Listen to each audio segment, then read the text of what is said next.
Hello, today is our Sunday School lesson review for Joshua 15, 16, 17, 18, 19, 20, and 21. Most of these chapters are dealing with the dividing of the land and naming of the cities that will belong to each tribe. And so there's a lot of detail in here, a lot of mentioning of cities and boundaries that perhaps don't really need to be covered in a Sunday School lesson review. I am going to bring out the highlights from each chapter because there are some important things that we need to see in each chapter. But as far as covering the entirety of the chapters, you can do that, or you can read those on your own time. But in chapter 15, we get to, chapter 15 is a continuation of chapter 14, where land is being given to the tribe of Judah. And we come to, in a section of chapter 15, beginning in verse 13, it's talking about Caleb. Caleb at this time is 85 years old. Him and Joshua are the only two of the Hebrews that showed faith way back in Numbers chapter 14 at Kadesh Barnea. And because of the faith demonstrated by Joshua and Caleb, and specifically here in Joshua 15, Caleb was promised a special inheritance among the children of Israel. Joshua as well, which we will cover in a later chapter. But we see that Caleb was given the city of Hebron. And beginning in verse 13, it talks about Caleb taking his city and driving out the inhabitants of the city that he was given. And actually, Caleb, being an 85-year-old man here by this point, is still fighting and is still doing what he has to do with God's help to claim the promise that was given to him some 47 years ago, when it was promised to him that he would get Hebron. And you can read about Caleb getting his inheritance there in chapter 15, basically verses 13 through 18 or so. But understand that Caleb, even as an old man, was doing what he needed to do in order to get his inheritance and get his city.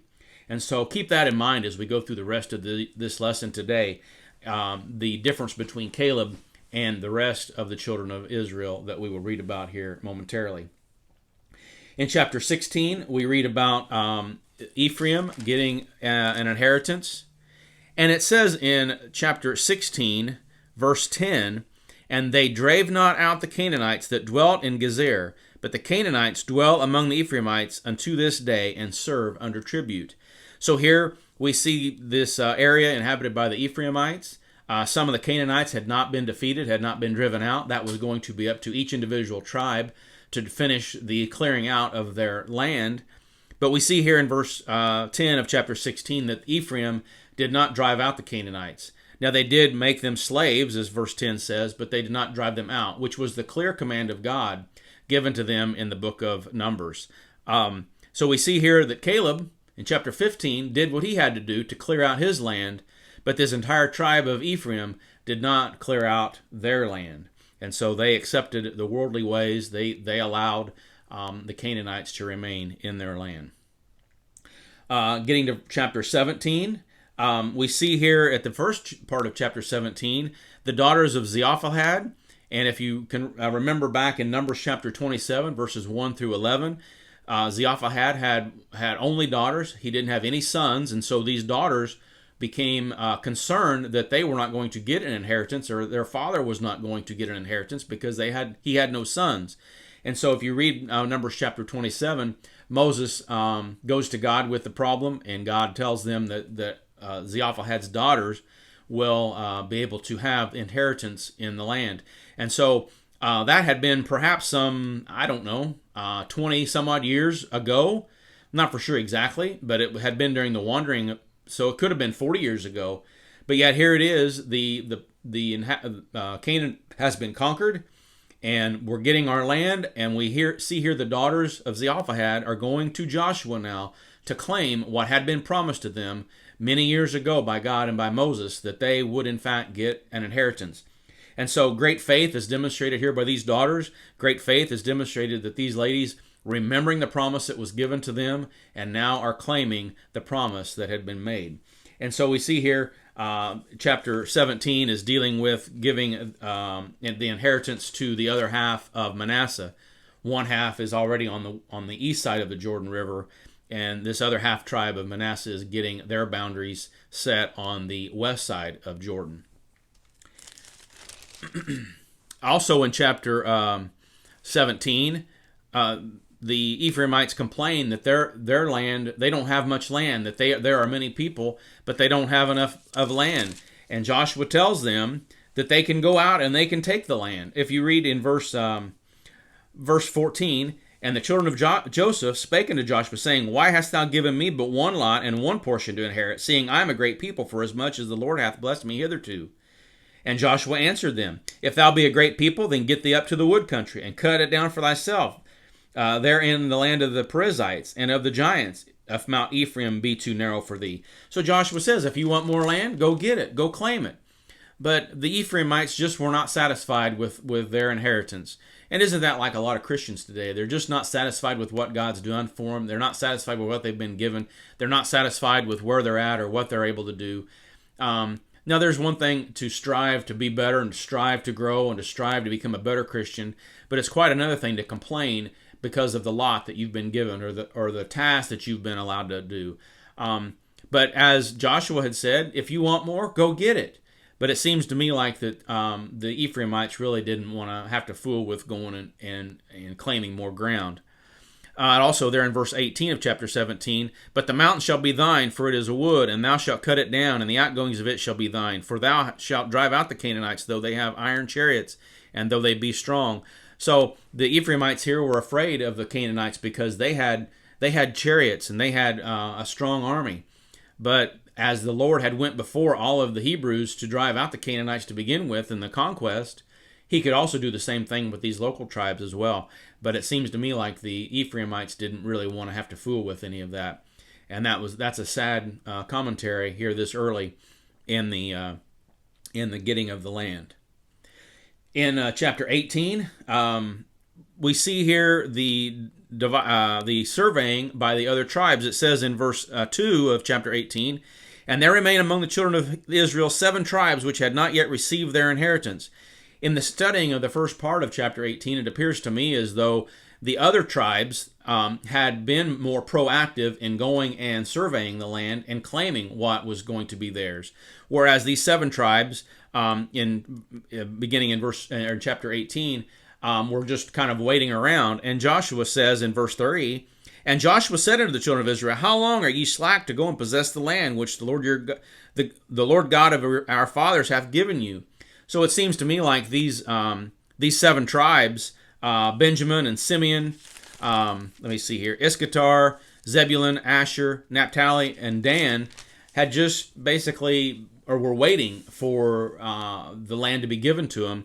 And Joshua tells them, how long are you going to sit around and wait? Why don't you go possess the land? And so essentially they chose 3 men of each of the other of these tribes to go and survey the land and come back to Joshua, and Joshua would give them their land.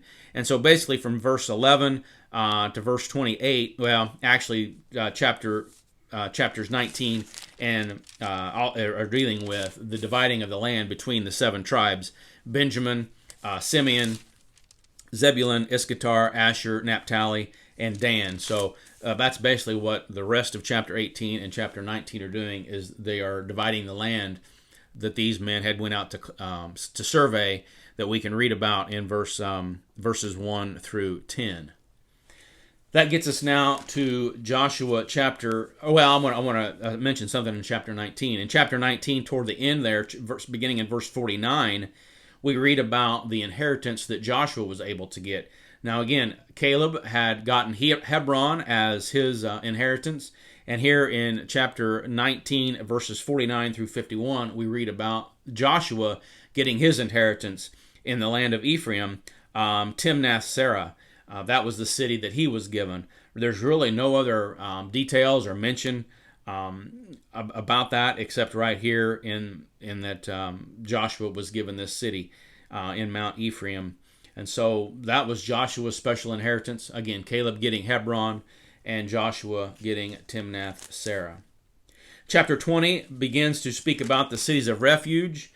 The cities of refuge are mentioned in detail in Numbers chapter 35. I'm not going to really cover it here because that was something that we've already talked about. But there were 6 cities of refuge designated, 3 on the eastern side of the Jordan River and 3 on the western side of the Jordan River, each spaced out to where no one was further than a day's journey to a city of refuge. And essentially, one that had been guilty of killing another could flee to this city of refuge in order to remain safe until a trial was given. If he was found to be innocent, he was required to stay in the city of refuge until the high priest died.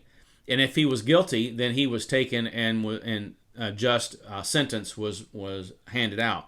But these cities of refuge were a picture of Christ and how we, even though we're guilty, we can run to Christ and be safe in Christ, our refuge. And these ones that had killed someone, whether accidentally or on purpose, could then go to these cities of refuge and stay and be safe until a proper trial could be given. And then in chapter 21, we come to the cities of the Levites. So all of the children of Israel were given land in Canaan, except for the Levites. The Levites were given to be in the service of the Lord. They were not to get any of the land. But God had allowed them 48 cities throughout the land. And one note I read said that there was no one with any further than 10 miles away from a city of the Levites. And so they were always near to a priest or to the priestly duty or the priestly peoples where they could go. And so we see here the 48 cities. They're mentioned here in chapter 21.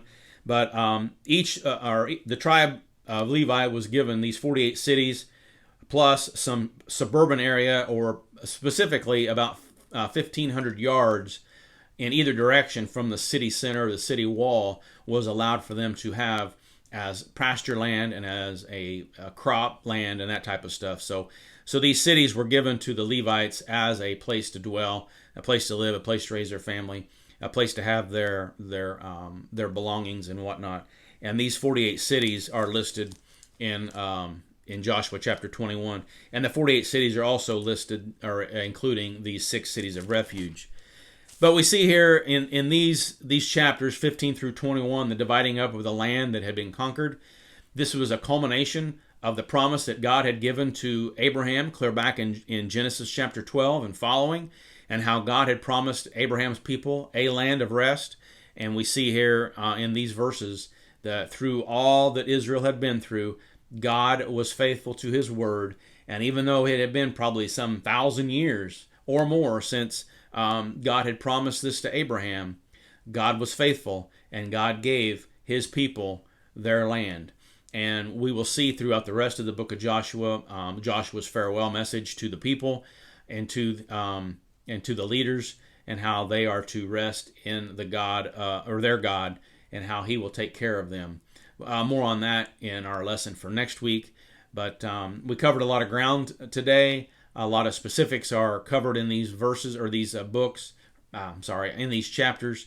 But I hope that you pay close attention to the fact that God takes care of his people, and that through it all, God keeps his promises.